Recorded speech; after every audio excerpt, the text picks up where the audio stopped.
Hey guys, welcome back to another video on the Inside Spurs channel. Happy Friday morning. I'm recording this in the morning. Obviously, I normally go live at 12 o'clock, but there's a lot to talk about today. So actually, there's going to be just more pre-recorded videos today to try and get everything out. I hope you're well, hope you're okay, and I hope the day is going to treat you bloody well. In this video, though, we're talking quotes from the press conference that Ange had. He's talking about his transfer targets. Well, not naming them, but he's talking about them. He's talking about the situation, and he's calling for patience. We'll talk about it in a second. And also, I want to talk about the Ivan Toney situation because I got an interesting report from Tom Barkley, who's talking about Ivan Toney. He's talking about Spurs, talking about potentially still having interest in there, but there's now a hiccup in the situation. So there's plenty to talk about, plenty to get into. Just want to say that if you're watching this and you're new, subscribe. You're very much welcome to join us for the journey. And just want to say, we've had a bit of a blow up over the last sort of 24, 48 hours, gaining 150 odd new subscribers. So welcome to anyone that has subscribed. You're very much still welcome for the journey, regardless that you've subscribed already. And we'll jump in and let's talk really the Ange quotes first and foremost. So, because obviously they're out the other side of the world, press conferences are done at a different time. In terms of what was sort of talked about, one of the quotes, so the quotes were saying, he said, "We're working hard to bring players in, and it's a process that you sometimes have to be patient with.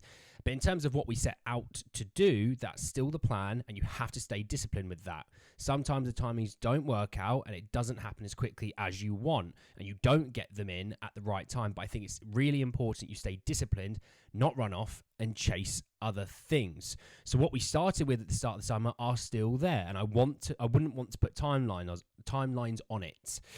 A lot of that is out of our control, and we just need to be patient. From where I sit at the moment, we're still in that phase at where we identified is still what we're after." So look, I think with that, that's a little bit of good news. I think, Spurs, when we talked about this, I think a couple of months ago, before the end of the season, and it was come out and it said finishing fourth or finishing fifth doesn't affect what Spurs are planning to do in the transfer window. So that could be monetarily, changes, that could be player changes, it could be whatever, right?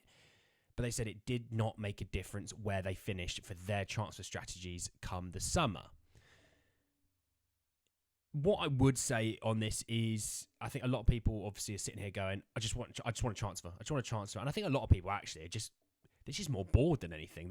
They want a little bit of excitement. Say, oh, we are signing in. Look at this brand new fresh toy. And I do get that. And I think we all are. I think every Spurs fan is kind of going, God, I'd love a new signing. How nice would it be to have a new signing?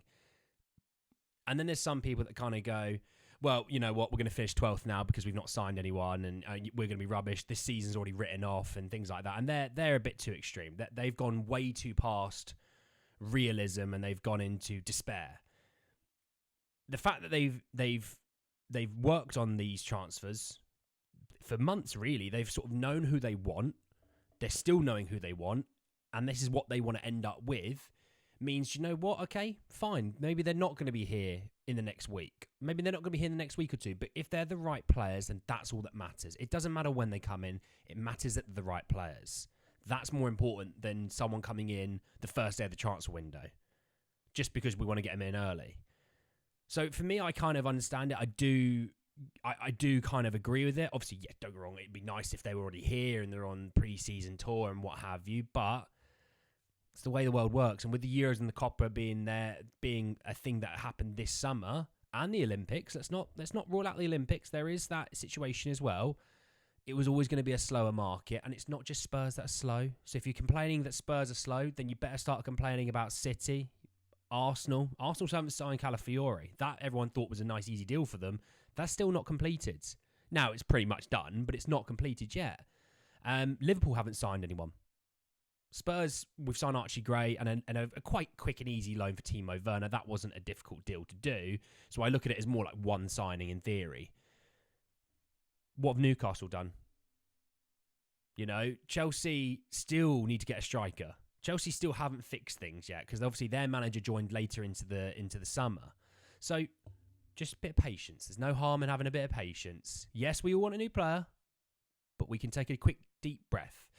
Also, don't forget, tomorrow we play Vissel Kobe at 11 a.m. UK time. Join me for the watch long at about 10:45 UK time. We'll be doing a watch long.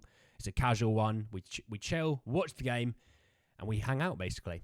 Let's talk Ivan Toney. So Tom Barkley said that this is the article, and the article reads: Brentford's plan to sell Ivan Toney complicated with club sweating on potential serious injury to record transfer.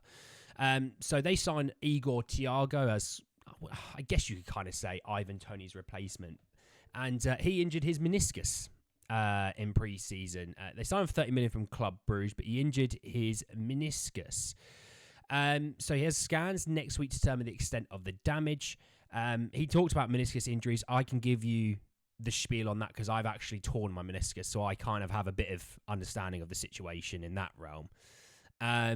Obviously, Ivan Toney has 1 year left on his contract. We know that. And I was sort of going through a few little different Brentford pages, kind of getting the vibe on what they have on Ivan Toney. And a lot of them are going, keep him. Doesn't matter, he's going to go on a free, keep him. Premier League safety is numero uno. It's the most important thing. It's worth hundreds of millions instead of 30 million for 40 million for an attacker. Which, by the way, he's not going to be worth 60 million. That fee is coming down as the days go by. It might have stalled now because of the injury to their new signing, but it definitely has come down. And then some people are going, look, sell him, buy another striker. You know, you've bought this guy, but he's injured. Get another one in.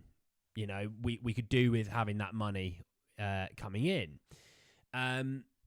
If I'm honest, I don't know exactly what they'll do, but a meniscus injury, it depends on how severe the injury really is. So to give you an idea, when I tore mine, I partially tore, I believe, just over half of mine, and I obviously had my surgery to repair the meniscus tear. I think post-surgery, obviously I didn't have day-to-day looking from physios and all that side of things. Obviously, I'm your average Joe. I think from doing my having my surgery, which was the 13th of December, I was back in doing my gym stuff and lifting and doing leg days and things like that about 6 weeks later. So with a guy who's going to have regular day-to-day looking, if it's a small meniscus tear, he'll be back probably playing football again in about 6 weeks, I'd say. If it's a more serious tear, then obviously they're looking at more months than weeks. So again, when they do that scan, it will tell them all they need to tell about. But with Ivan Toney's situation, do they think they can get by with Visser and Mbeumo, and obviously then wait for Igor Thiago, I think I said his name was, to come back? Maybe. Do they think they can cash in and get sort of, like, say, 40 million and think, actually, we'll get another striker in and we'll get another player as well in a position that we want to? Maybe. Brentford don't exactly need to sell because their FFP is so good. So we shall see. But anyway, guys, then the video, hope you enjoyed. Drop a like on the video if you'd hit me in the comment section down below. Your thoughts, feelings about Ange's quotes, about patience around deals, and obviously deals having already been in place and in mind for months ahead. Obviously, your thoughts, feelings about the Ivan Toney situation. Subscribe to the channel if you're new and hit the bell notification for more. Better guys, than the video. I'll see you all very, very soon. Take care, guys.